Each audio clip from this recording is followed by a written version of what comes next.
পড়াশুনো ছেড়েছি আমি বেশ কিছু বছর আগে, মন থেকে আরো অনেক আগে। বাড়িতে ওই হাতা, খুন্তি, বেল্ট, জুতো, ছাতা, মোটামুটি আমার ওই মার খাওয়ার সরঞ্জামগুলো বাবা মায়ের হাতের নাগালে থাকতো বলে কখনো বলে উঠতে পারেনি যে পড়াশুনো করতে আমার ভালো লাগে না। আর সকাল 6টায় উঠে পড়তে যেতে তো মোটেই ভালো লাগে না। পাড়ার অধিকাংশ লোক সবাই যখন ঘুমাচ্ছে তখন পাড়া থেকে সকাল 6টায় আমরা 5-6 জন পড়তে যাচ্ছি। যেন স্যার আইজ্যাক নিউটনের সূত্র আবিষ্কারে কিছু ভুল ছিল, বড় হয়ে সেগুলোকে আমাদের সংশোধন করতে হবে। অনেক মাস্টার ছিল যারা সকাল 8টা থেকে পড়াতো, তাদের কাছে দিত না। যারা সকাল 6টা থেকে পড়ায় তাদের কাছে দিত, কারণ পড়াশোনা করলে কষ্ট করে করতে হবে। 8টার ব্যাচে যারা যায় তারা বড় লোক, কারণ রাত্রে একটু চিলফিল করে শুতে দেরি হয়, তাই তাদের পড়া late morning, VIP time 8 o'clock। আর গরিবের কি, সকাল 6টা থেকে পড়া, তাড়াতাড়ি শুয়ে পড়।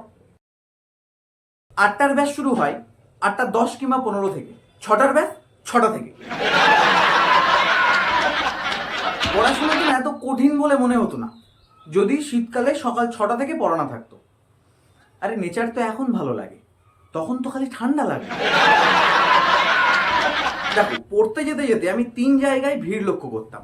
প্রথম চায়ের দোকানে, দ্বিতীয় ভ্যানের স্ট্যান্ডে, আর তৃতীয় পড়তে গিয়ে পড়ার ওখানে। আমার বাবা এই 3টে বিষয়কে একসাথে কানেক্ট করে রেখেছিলেন।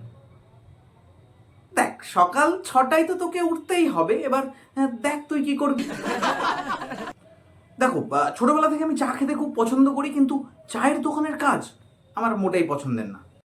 ভ্যান চড়তেই আমি শুধু ভালোবাসি, তাই অগত্যা পড়াশুনো করে যে গাড়ি ঘোড়া চড়ে সে। আমার বাবা মনে করতেন পৃথিবীর সব থেকে উন্নত মানের একটি গাধা তার বাড়িতে বড় হচ্ছে। গর্ব তো হওয়ারই কথা, কারণ এমন গাধা পৃথিবীতে কোনো অংশে কারোর কাছে নেই। যে গাধা 2 পায়ে হাঁটে, মানুষের মতো বসে ভাত খায় এবং মানুষের মতো কথাও বলতে পারে, এখনো বলছে। বাবা এটা মনে প্রাণে বিশ্বাস করতেন এবং পরিবারের সদস্যরাও বিশেষ কিছু কাজের জন্য আমার উপর খুব ভরসা করতেন যে না, চোখ বন্ধ করে একদম এই কাজটা করলে একমাত্র ওই করতে পারে। একেবারে খেলনা ছিলাম না, গাদা হলেও বিশ্বাসযোগ্য গাদা ছিল। বাবা এবং পরিবারের সদস্যরা মানতেন যে তাদের মান সম্মান যতটুকু জলের উপরে ভাসছে, ততটুকু জলের গভীরে যদি কেউ নিয়ে যেতে পারে সেটা একমাত্র আমি। বাড়িতে কোনো কাছের জিনিস ভেঙে গেছে, 4-5 জন দাঁড়িয়ে আছে, সবার নজর আমার দিকে। বাবার মানিব্যাগ থেকে টাকা চুরি, ভর দুপুরে কোটো থেকে আমল দুধ চুরি, টিভি খারাপ হয়ে গেছে, রিমোট পাওয়া যাচ্ছে না, ডিভিডির ভিতরে ক্যাসেট ঢুকে আটকে গেছে। বাড়িতে মান সম্মান কি জিনিস আমি কখনোই বুঝিনি। দুটোই আমাকে খেতে হবে, ভাতও আমাকে খেতে হবে, মারও আমাকে খেতে হবে। শুধু টাইমটা একটু আগে পিছু হতো, কখনো ভাত খাওয়ার আগে মার খেতাম, কখনো ভাত খেয়ে দিয়ে উঠে মার খেতাম। আমি একটা জিনিস খেয়াল করেছিলাম যে আমাদের বাড়িতে যেদিন যেমন রান্না হতো সেই দিন তেমন না, সে মানে মারের বিষয়টা ঠিক তেমন হতো। মনে করো বাড়িতে মাংস রান্না হয়েছে, সেদিন আমি এমন কিছু করে বসবো যে আমাকে বেল্ট দিয়ে মারতে হবে। ডিম রান্না হলে হাত দিয়ে, ডাল রান্না হলে ঝাঁটা দিয়ে। আর রেজাল্টের দিন যে মার খেতাম না, তবা তবা, সে তো পাড়ায় পর্দা লাগিয়ে দেখার মতো। হাফ টাইমের পর বাবা বেল্ট হাতে নিয়ে দরজা খুলে যখন ঢুকতো না, পারি না এরকম ভাবে সিটি পড়ার মতো, একদম অবিকল এরকম ভাবে সিটি পড়া। ঢোকার 2-3 মিনিটের মধ্যেই রাজ্য সড়কের মতো চওড়া চওড়া দাগ পড়ে যাবে পিঠে, আর পক্সের দাগগুলো সড়ককে পূর্ণাঙ্গ রূপ দেবে। বাৎসরিক আয়োজিত এই অনুষ্ঠানে আমার না একটা বিষয় খুব অবাক লাগতো। সারা বছর আমি মার খাওয়ার পরও, মানে মনে করো আমি দোষ করলে কিংবা বাবা মায়ের অপছন্দের কোনো কিছু করলে আমাকে দেনান্দের মারা হতো যে আজ দোষ করেছে কালকে মারবো। ইনো কাজ শুরু করতে তাও 6 সেকেন্ড সময় নেয়, আমার বাবা মা তাও নিত। মানে মনে করো আমি কোনো দোষ করলাম, তারপর নিঃশ্বাস নিচ্ছি, ছাড়বো কি, তার আগেই মা লাঠি নিয়ে হাঁটে। তবুও এই বাৎসরিক অনুষ্ঠানে আমাকে এমন কিছু বিষয় নিয়ে মারা হতো যেগুলো আমার নিজেরই মনে পড়তো না, কিন্তু তবুও আমি ফর্মালিটি মেনটেন করতাম। এটা কিছুটা ওই বিভিন্ন রাজনৈতিক অনুষ্ঠানে সে পার্টি কোনো সমাজ কল্যাণমূলক কাজ করুক আর ছাই না করুক, শেষে কিংবা মধ্যবর্তী সময়ে পার্টির নাম উল্লেখ করে জিন্দাবাদ বলানো। আর কোনোদিন করবি? বল, ভুল হয়ে গেছে? হ্যাঁ, ভুল হয়ে গেছে। মনে থাকবে তো? মনে থাকে যেন। চাকরির সমস্যা চিরকালই, কিন্তু আমার বাবা সেই সময় 4-5টা চাকরির অফার নিয়ে আমার কাছে আসতো। তারপর খুব মনোযোগ সহকারে, যত্ন সহকারে আমার মার্কশিটটা পড়তেন। বসিরহাট টাউন হাই স্কুল, নাম দীপ দাস, ক্লাস 6, সেকশন সি। এইটা বলার পরই রিপিট আবার জিজ্ঞাসা করতেন, সেকশন সি। এটা বলে আমি শেষ করতাম না, এটা বলার পর বলতাম, এরপর কিন্তু এখনো ডি আর ই আছে। আমি এটা বলার পরই বাবা জাস্ট একবার আন্ডারটেকারের মতো চোখটা দেখিয়েই সোজা নাম্বার পড়তে শুরু করতেন। বাংলা 100-র মধ্যে 25 পেলে পাস, ও পেয়েছে 27, 2 নাম্বার বেশি।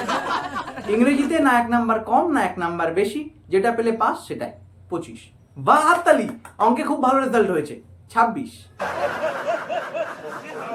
একটা সত্যি কথা আজ আমি তোমাদেরকে বলছি যে আমার রিপোর্ট কার্ড দেখলে মনে হতো যে স্যার খাতা দেখেছে সেই স্যারের ছেলে কিংবা মেয়ের বাড়তি নাম্বারগুলো আমাকে দিয়ে দিয়েছে, ফেলে না দিয়ে।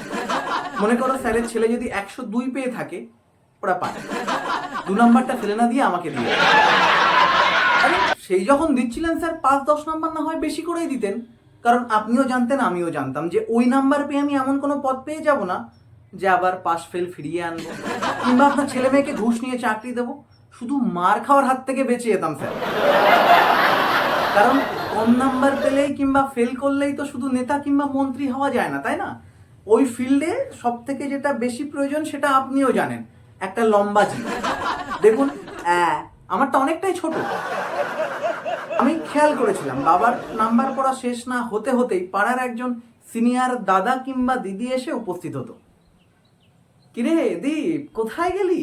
তো রেজাল্টের কি খবর রে? এসে গেছে চুড়েল। এরা এরকমই ছিল, মনে করো তোমার বাড়িতে আগুন লেগেছে, ওরা খুব আগ্রহ সহকারে কেরোসিনের ব্যারেল নিয়ে নেভাতে এসেছে। ওরা জানতো যে কিভাবে বললে মাঠটা আরো টাইট হয়। ওরা হাতে করে না, মুখে করে লাঠি নিয়ে আসতো। পরীক্ষা দিতে যাওয়ার আগে এসে এরা বলবে, আরে ভাই কোনো চাপ নেই, চোখ বন্ধ করে পরীক্ষা দিবি, ঠিক আছে? A single piece of paper cannot decide your future brother. তুই বিন্দাস পরীক্ষা দিবি। যেই রেজাল্ট বেরোবে বাড়ি এসে বলবে, কিরে ভাই চোখ বন্ধ করে পরীক্ষা দিয়েছিলি, নাম্বারটা তো কম এসেছে। এরা এতটাই বদমাস ছিল, বললে বুঝতে পারবে। মনে করো বাবা যখন মারছে তখন ওরা খুব ভালো মানুষের মতো ঠেকিয়ে দিয়ে বলছে, না না কাকু থাক, সামনের বছরও ভালো রেজাল্ট করবে। যখন মারছে না তখন বলছে, তোর বাবা মা তোকে এত কষ্ট করে পড়াশোনা শেখাচ্ছে আর তুই এমনভাবে রেজাল্ট করলে কি করে হবে বলতো ভাই? এটা হলো এমনই একটা মুহূর্ত, মনে করো তুমি রাস্তায় দাঁড়িয়ে আছো, হঠাৎ পিছন দিক থেকে এসে তোমাকে কেউ কামড়ে দিল, তুমি পিছন ফিরে দেখলে কেউ নেই, আবার ফিরলে কেউ নেই, কিন্তু হঠাৎ করে নিচে চোখ গেল, দেখলে শরীরটা পুরো মানুষের, শুধু মুখটা লালুর। পরে আমি এই জিনিসটা পর্যবেক্ষণ করেছিলাম যে না, এরা এটা কেন করে। মনে করো আমি যদি ক্লাস 6-এ পড়ি, সে পড়ে 10-এ, তাই সে আমার বাড়িতে রেজাল্ট দেখতে আসতে পারে। ওরে বাবা, বিশাল লিগাল। কিন্তু আমি তার বাড়িতে রেজাল্ট দেখতে যাওয়াটাকে সমাজ ছাড়ো, তার বাড়ির লোকই মেনে নেবে না। ওই তোকে একটা ছেলে আমার মেয়ের রেজাল্ট দেখতে এসেছে। কিন্তু ভেতরে তো একটা আগুন আছে, তাই ঠিক করলাম একা না, পার্টনার লাগবে। Script ready. রেজাল্ট বেরোনোর পর যখনই গন্ডগোল কিংবা মারধরের আওয়াজ আসবে তখনই আমরা দুজন গিয়ে হাজির হব। কি হতো, খুব একই হলে না প্ল্যান করতে বা প্রতিশোধ নিতে অনেক সুবিধা হয়। সত্যি কথা বলতে আমরা বহু চেষ্টা করেছিলাম কিন্তু কোনো কিছুই করতে পারিনি। তবে তবে তবে সেই ক্ষোভের আগুন নিভেছিল প্রাকৃতিক উপায়ে। মেয়েটি একটি টোটোওয়ালার সাথে পালিয়ে যাওয়ার পর। সচরাচর আমি সচরাচর কি কারোর খারাপে খুশি হই না, কিন্তু এইটা অস্বীকার করতে পারলাম না। এটা ছিল আমাদের কাছে একটা উল্লাসজনক মুহূর্ত। নিঝুম পাড়ায় কারোর যদি হাসির আওয়াজ শোনা যায় তাহলে সেটা আমাদের। শুধুমাত্র ওই দিদির মা বাবাই বোধহয় বাকি ছিল আমরা কতটা খুশি হয়েছিলাম এটা জানতে। আরে ওই দিদিটা না পালালে আমাকে পালাতে হতো। তখন সবে সবে টাটকা গল্প শুনেছি, শাহরুখ খান বাড়ি থেকে 50 টাকা নিয়ে পালায়নি, মুম্বাই চলে গেছিল। তারপর দেব, জিৎ আরো বিভিন্ন নায়কের বাড়ি ছাড়ার গল্প। আচ্ছা আচ্ছা, তার মানে আমার মধ্যে যে বাড়ি ছাড়ার প্রবণতাটা আছে এটা খারাপ লক্ষণ না, নায়ক হবার লক্ষণ। কারণ আমি এই পর্যন্ত যতজনের গল্প শুনেছি তাদের মধ্যে একজনও ভিলেন তৈরি হয়নি। এসআরকে অভিনীত শেষ কয়েকটি মুভিতে আমারই নায়ক হওয়ার কথা ছিল। আমি হতে পারিনি শুধু আমার মায়ের জন্য। কারণ একটা জিনিস আমি ভেবে পাই না, এনারা বাড়ি থেকে পালালেন কি করে? এনাদের বাড়িতে কি রান্না ভালো হতো না? দেখো, ছোট মুখে দু এক সময় একটু একটু বড় কথা বলতে হয়, না হলে সমাজ পিছিয়ে পড়ে। শুধু আমার মা ভালো রান্না করে বলে, না হলে আমি কবে পালিয়ে গিয়ে নায়ক হয়ে যেতাম।